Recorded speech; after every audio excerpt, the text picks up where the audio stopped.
Hey yo yo yo, salut les turfeuses, salut les turfeurs, bienvenue pour un nouveau pronostic de Benoît Requin. Ok, place au pronostic du quintet du dimanche 26 février, direction Paris-Vincennes pour le prix de Paris. Trop attelé, 4150 mètres, 14 partants, réunion, une course 4, indice de confiance 4 sur 5.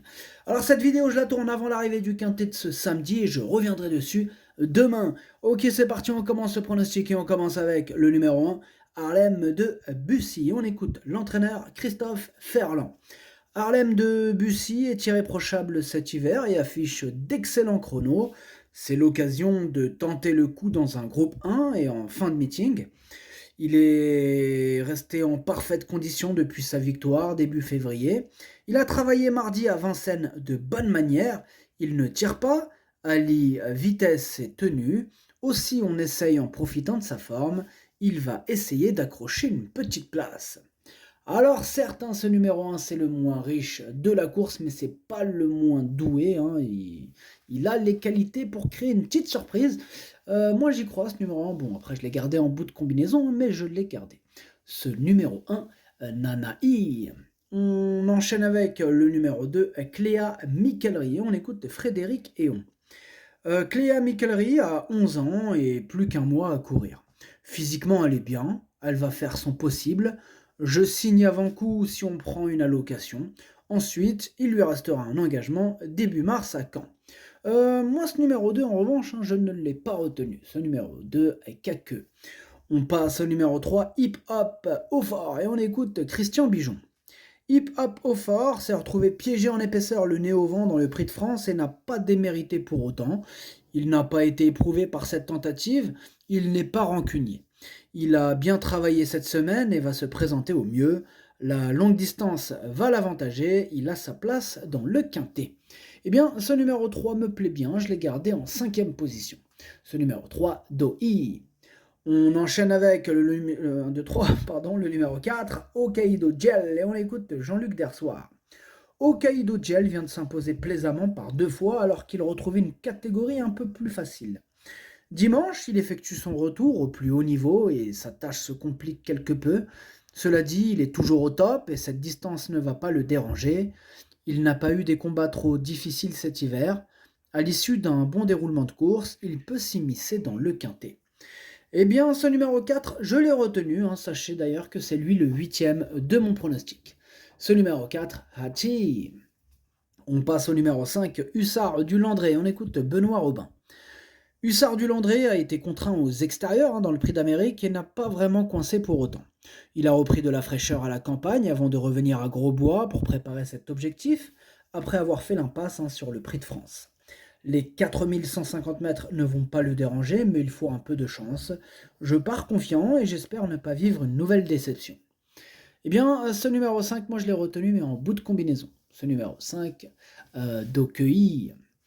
On passe au numéro 6, Jerry Mom, et on écoute Mathieu Abrivard.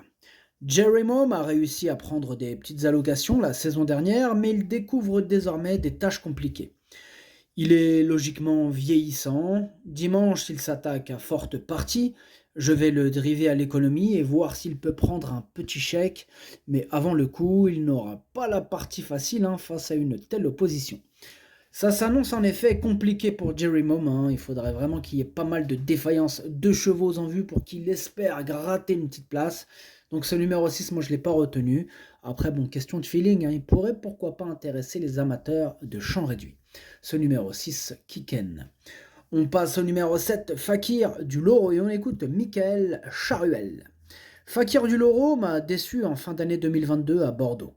Je lui ai donné un petit break suite à cela. Il me paraît un peu mieux. Maintenant, on affronte les meilleurs. Il n'a pas trop le choix des engagements. Il faut avant tout qu'il me rassure ici. Sa tâche ne sera pas évidente. Il ira ensuite sur Caen et le prix Covicourt. Eh bien, ce numéro 7, pareil, ça s'annonce quand même assez compliqué pour son matricule. Voilà, en cas de défaillance, il intéressera à la rigueur les amateurs de champ réduit ou carrément de coup de folie, quoi. Ce numéro 7, Kiken. On enchaîne avec le numéro 8, One Meras, et on écoute Daniel Redden. Honey Meares est arrivée en France avec un peu de fièvre et n'a pas pu disputer le Prix d'Amérique. Dans le Prix de France, elle était un peu trop loin dans le parcours. Cette course lui était nécessaire. Elle a bien travaillé à Grosbois depuis, elle est sur la montante. Elle devrait se plaire sur les longues distances en ne faisant que les 300 derniers mètres. J'espère la voir à l'arrivée. Eh bien, ce numéro 8, c'est un regret, hein. C'est mon deuxième cheval de complément en cas de non partant. Il peut espérer jouer les troubles faits en cas d'excellent parcours et une petite défaillance ou deux, donc à garder du coin de l'œil quand même, ce numéro 8, attention. Donc ce numéro 8, Idomeno Kokai. On passe au numéro 9, Zarenfas, et on écoute Jean-Michel Bazir. Zarenfas a répondu présent dans le prix de l'Île-de-France derrière Grand Villesse Bleu. Il n'est pas usé par son meeting et me paraît encore bien en jambes. Il lui faudra être au bon endroit au bon moment pour espérer une petite place. Il ne peut envisager guère mieux. Vous avez entendu Jean-Michel, il ne peut envisager guère mieux. Il n'a pas de marge à ce niveau. Maintenant, c'est pas non plus une totale impossibilité. Ça peut arriver les surprises, ça peut arriver disqualification sur disqualification. Et là, à ce moment-là, le 9, lui, il terminerait en bout de combinaison. Donc voilà, moi je ne l'ai pas retenu, mais c'est lui mon gros regret, c'est mon cheval de complément en cas de non partant, possible cassage en vue de ce représentant de Jean-Michel Bazir. Ce numéro 9, ça donne Kokai. On passe au numéro 10, Fado Duchesne, et on écoute Julien Lemaire. Fado Duchesne a laissé des regrets dans le Prix de France en finissant plaisamment après une faute au départ où il a été gêné. Il aurait pu prendre une petite place dans le quintet sans cela. Il devient plus maniable et sera plus à son affaire sur ce parcours de grande tenue. Le but est de partir gentiment sans perdre trop de terrain. Sur ce qu'il a montré dernièrement, il serait risqué de l'écarter. Eh bien moi ce numéro 10, je ne l'ai pas retenu. Maintenant c'est lui le seul de ma petite liste des possibles casseurs de tickets repérés. Il est tout seul sur la liste, donc voilà, on va quand même lui accorder une petite note de méfiance. Ce numéro 10, Kiken. On enchaîne avec le numéro 11, Ampiamed SM, et on écoute Franck Nivard.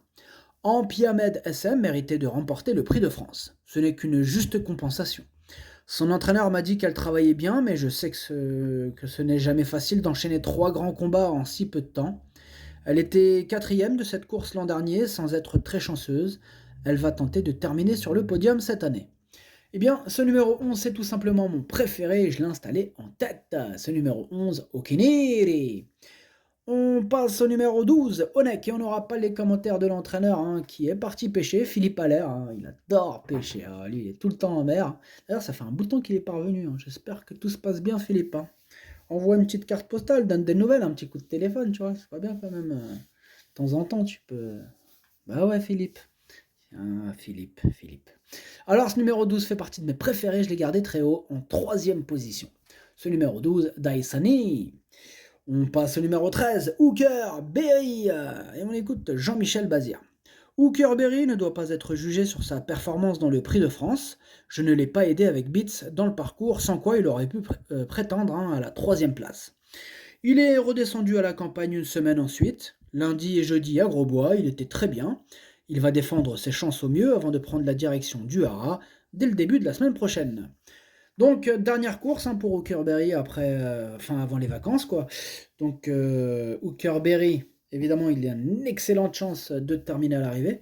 Et d'ailleurs, de même de gagner. Donc, ça va se jouer, à mon sens, entre le 11 et le 13. Donc, j'ai choisi de placer le 11 premier et le 13 deuxième. Ce numéro 13, Watashi no Nibame no Okiniri.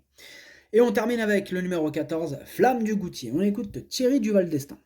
Flamme du Goutier a déçu dans le Prix d'Amérique. Nous avions tout axé sur le 22 janvier et elle était fatiguée une semaine plus tard.